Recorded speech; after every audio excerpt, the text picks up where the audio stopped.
कभी कभी गुस्से में कही गई एक छोटी सी बात भी बदले की एक ऐसी आग जला देती है जिसे बुझाना नामुमकिन हो जाता है।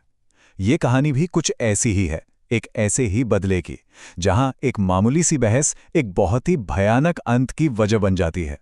जरा सोचिए, अगर किसी दिन आपके फोन पर यह मैसेज आए तो क्या होगा। एक अनजान नंबर से आया ये सवाल सिर्फ एक मजाक नहीं था, बल्कि एक ऐसे दरवाजे की चाबी थी जो सीधा नर्क में खुलता था।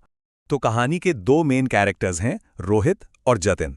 रोहित एक अमीर बाप का बेटा जिसे अपने पैसों और रुतबे पर आप कह सकते हैं बहुत घमंड था।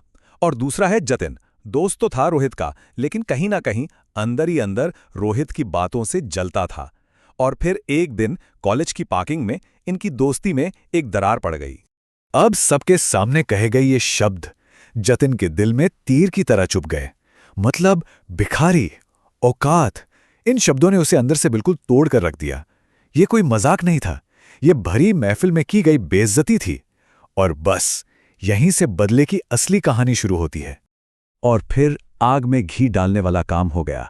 किसी ने उस लड़ाई का वीडियो बनाया और सीधा फेसबुक पर डाल दिया। सोचिए, अब जतिन का मजाक सिर्फ कुछ लोगों के बीच नहीं था, पूरी दुनिया के सामने उड़ रहा था। शर्म और गुस्से की इसी आग में जलते हुए जतिन को वो अनजान मैसेज फिर से याद आया। जतिन के मन में अब एक जंग छिड़ गई थी। एक तरफ उसका ज़मीर था जो उसे रोक रहा था, और दूसरी तरफ बदला लेने की जिद जो उसे अंधेरे की तरफ खींच रही थी। और आखिर में हुआ वही, बेइज्जती का घूंट इंसानियत पर भारी पड़ गया। उसने फैसला कर लिया कि वो उस अनजान नंबर पर जवाब देगा। वो ये नहीं जानता था कि वो अपनी आत्मा का सौदा करने जा रहा है। उस मैसेज में ना एक ऐसा वादा था जिसे गुस्से में जल रहे जतिन के लिए ठुकराना नामुमकिन था। 100% समाधान। सोचिए, एक ऐसा चमत्कार जो उसके सारे अपमान का बदला ले सकता था। और करना क्या था? बस एक नाम और एक फोटो भेजनी थी। और उसने कर दिया। जतिन ने अपनी और रोहित की एक पुरानी फोटो उठाई और उस नंबर पर भेज दी। उस एक पल में उसका गुस्सा उसकी हर सोच, हर शक पर हावी हो गया था। उसे जरा भी अंदाजा नहीं था कि उसने अभी अभी अपनी आत्मा का सौदा कर लिया है। फोटो भेजते ही कुछ देर में जवाब आया, काम हो जाएगा, लेकिन जब असर दिखे तो पीछे मत हटना। और बहुत जल्द रोहित की जिंदगी में अजीब अजीब घटनाएं घटने लगी। ये इस बात का सबूत था कि काले जादू का पहला चरण शुरू हो चुका था। जतिन को जो इंस्ट्रक्शंस मिले ना, वो किसी बुरे सपने से कम नहीं थे। स्क्रीन पर लिखे ये शब्द सिर्फ शब्द नहीं थे, ये किसी की जिंदगी बर्बाद करने का पूरा तरीका था। उसके हाथ कांप रहे थे, बिल्कुल, लेकिन गुस्से की आग ने उसके डर को जैसे जलाकर राख कर दिया। तो आधी रात को एक सुनसान चौराहे पर खड़े होकर जतिन ने ये शब्द कहे। ये सिर्फ एक श्राप नहीं था, ये उसके टूटे हुए दिल की आवाज थी। और जैसे ही उसने ये कहा, जलता हुआ दीपक अचानक से बुझ गया। उस रात के बाद रोहित की दुनिया ही बदल गई। उसे हर पल, हर लम्हा ऐसा महसूस होने लगा जैसे कोई उसके साथ है, कोई उसे लगातार देख रहा है। और धीरे धीरे ये एहसास एक जानलेवा खौफ में बदलने लगा।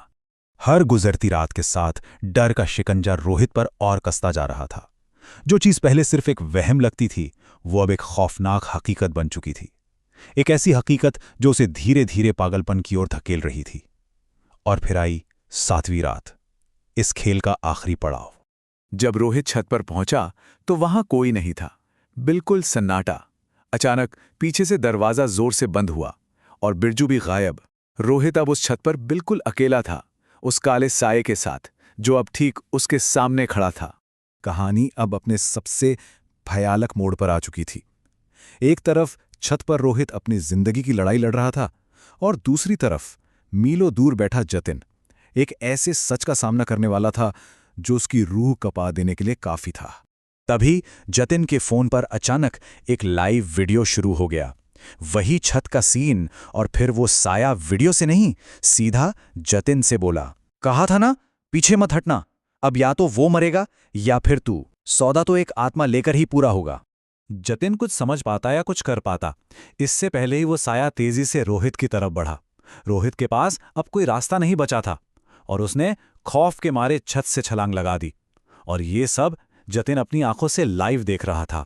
रोहित की मौत के साथ जतिन को लगा कि शायद अब ये खेल खत्म हो गया है। पर वो गलत था, बहुत गलत।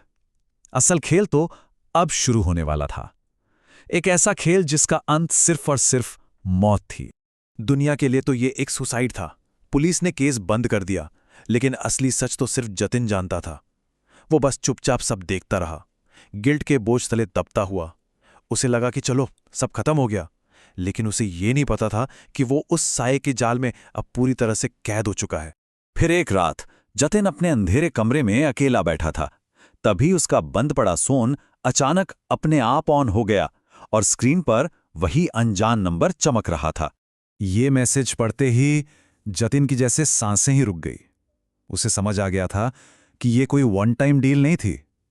ये एक ऐसा सिलसिला था जो अब कभी खत्म नहीं होगा। उसने बदला नहीं लिया था, उसने तो खुद को एक शिकारी के हवाले कर दिया था।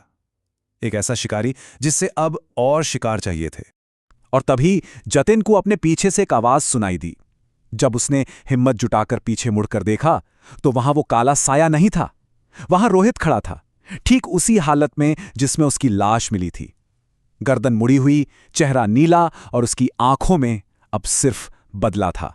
उसने कहा, चल खेल खत्म करते हैं। ये कहानी हमें एक बहुत ही अहम सवाल पर लाकर छोड़ देती है कि जब कोई बदला लेने के लिए अंधेरे का सहारा लेता है तो क्या वो वाकई में जीतता है, या फिर वो खुद ही उस अंधेरे का हिस्सा बन जाता है। शायद नफरत का खेल कभी खत्म नहीं होता, बस शिकारी और शिकार बदल जाते हैं।